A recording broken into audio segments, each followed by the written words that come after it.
বন্ধুরা, তিরুপতি ভেঙ্কটেশ্বর মন্দিরকে বিশ্বের সবথেকে ধনী মন্দিরের মধ্যে ধরা হয়। আপনারা জানলে হয়তো অবাক হবেন, দৈনিক প্রায় 50 থেকে 1 লাখ তীর্থযাত্রী এই মন্দিরটি দর্শন করতে আসেন, যেই পরিসংখ্যান বছরে গিয়ে দাঁড়ায় প্রায় 3 থেকে 4 কোটি। এছাড়াও বালাজিকে দর্শন করতে আসা তীর্থযাত্রীদের থেকে মন্দির মাসে প্রায় 200 থেকে 300 কোটি টাকা আয় করে, যার ফলে মন্দিরের মোট সম্পত্তির পরিমাণ বর্তমানে এসে দাঁড়িয়েছে 1,20,000 কোটি। এছাড়াও তিরুপতি বালাজি মন্দিরে চুলদান করারও প্রথা রয়েছে। দিনে প্রায় 20,000 দর্শনার্থী নিজের চুলকে দান করে থাকেন, যা বছরে গিয়ে দাঁড়ায় প্রায় 500 থেকে 600 টনের কাছাকাছি, যার আন্তর্জাতিক বাজারে মূল্য প্রায় 11 কোটি টাকা। তো চলুন আজ বিশ্বের সবথেকে ধনী মন্দিরের অজানা কিছু রহস্য সম্বন্ধে জানা যাক।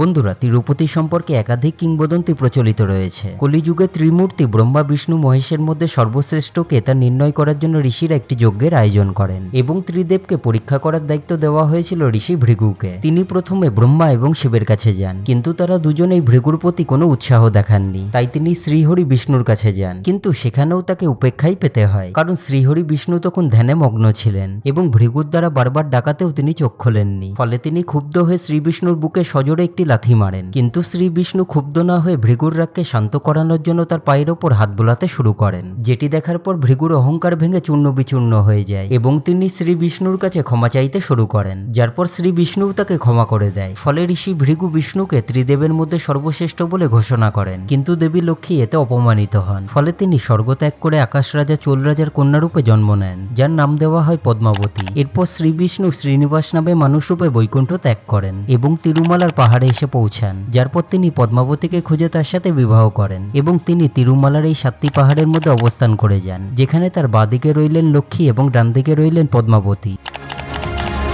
বন্ধুরা, তিরুপতি মন্দিরের কোনায় কোনায় লুকিয়ে রয়েছে রহস্য, যা আধুনিক যুগের বিজ্ঞানকেও হার মানায়। বলা হয়ে থাকে একবার বালাজির মাথায় আঘাত লেগে তার কিছুটা চুল পড়ে যায়, যেটি দেখার পর নীলাদেবী তার চুল কেটে বালাজির মাথায় রাখলেন, ফলে তার ক্ষত সঙ্গে সঙ্গে ঠিক হয়ে যায়। যেটি দেখার পর বিষ্ণু বলেন, চুল শরীরকে সৌন্দর্য প্রদান করে, কিন্তু আপনি সেটিকে আমার জন্য ত্যাগ করেছেন, তাই আজকের পর থেকে যেই আমার জন্য চুল ত্যাগ করবে তার সমস্ত ইচ্ছা পূর্ণ হবে। যার পর থেকেই ভক্তরা বালাজি মন্দিরে এসে চুলদান করতে শুরু করেন। আপনারা জানলে হয়তো অবাক হবেন, তিরুপতি মন্দির ধনী হলেও বালাজি এখনো পর্যন্ত ঋণের তলায় দেবে আছেন। বলা হয়ে থাকে ভেঙ্কটেশ্বরকে নিজের বিবাহের ব্যবস্থা নিজেকেই করতে হয়েছিল, যার কারণে তিনি কুবের এবং বিশ্বকর্মার কাছ থেকে স্বর্ণমুদ্রা ধার নিয়েছিলেন, যা তিনি আজও পর্যন্ত শোধ করে উঠতে পারেননি। তাই তিরুপতি মন্দিরে ভক্তরা কোটি কোটি টাকা দান করে থাকেন। তিরুপতি মন্দির থেকে 24 কিলোমিটার দূরে একটি গ্রাম আছে, যেখান থেকে মন্দিরের পুজোর সামগ্রী, দুধ, ঘি, ফুল সবকিছুই আনা হয়। কিন্তু আশ্চর্যের ব্যাপার হলো, মন্দিরের কর্তৃপক্ষ ছাড়া সেই গ্রামের ব্যাপারে কেউই কিছু জানে না, এমনকি সেই গ্রামে ঢোকা পর্যন্ত নিষেধ। আপনারা জানলে হয়তো অবাক হবেন, বালাজির মূর্তি সবসময়তেই ভিজে অবস্থাতে থাকে, কারণ বালাজির মূর্তিতে কান পাতলে সমুদ্রের ঢেউয়ের আওয়াজ শুনতে পাওয়া যায়, যা এক অলৌকিক ঘটনা,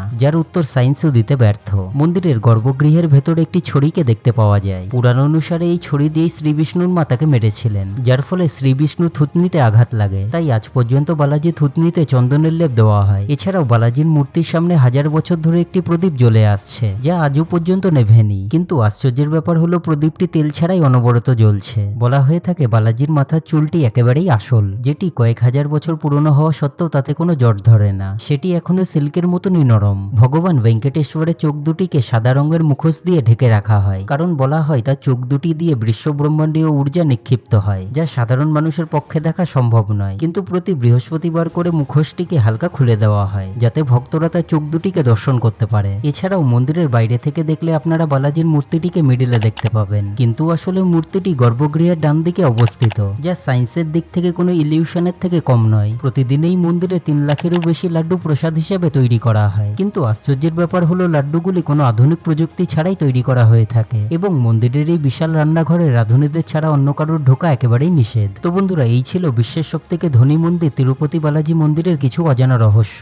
যা আপনাদের অনেকের কাছেই হয়তো অজানা ছিল। একই সাথে আপনাদের বালাজি মন্দিরের এই রহস্যগুলি সম্বন্ধে কি মতামত নিচে কমেন্ট সেকশনে অবশ্যই জানান, এবং একই সাথে কামাখ্যা মন্দিরের রহস্যগুলি জানতে হলে উপরের লিঙ্কে ক্লিক করুন। তো বন্ধুরা, যদি আপনাদের ভিডিওটি ভালো লেগে থাকে তাহলে আমার চ্যানেলটিকে লাইক, শেয়ার আর সাবস্ক্রাইব করে দিন, কারণ চ্যানেলটিকে গ্রো করতে আপনাদের সাপোর্ট খুবই জরুরি। তো চলুন, আবার দেখা হবে নতুন কোনো ভিডিওতে। Take care.